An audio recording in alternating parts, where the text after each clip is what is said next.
राम कृष्ण हरी. आजचा सेवेचा अभंग आहे. पुण्यवंत व्हावे घेता सज्जनांची नावे, नेघे माझे वाचे तुटी महालाभ फुकासाठी.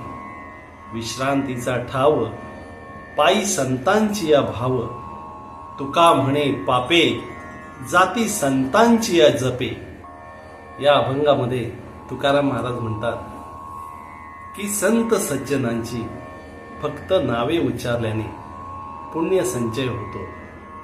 त्यामुळे माझी वाणी पुण्य संचय करून घेणार आहे. हा फुकटाचा लाभ दवडण्यास ती तयार नाही. संत चरणांजवळ खरा भक्तिभाव ठेवला असता जीवाला विसावा मिळतो. तुकाराम महाराज म्हणतात, अशा प्रकारचे संतांच्या नामस्मरणामुळे पाप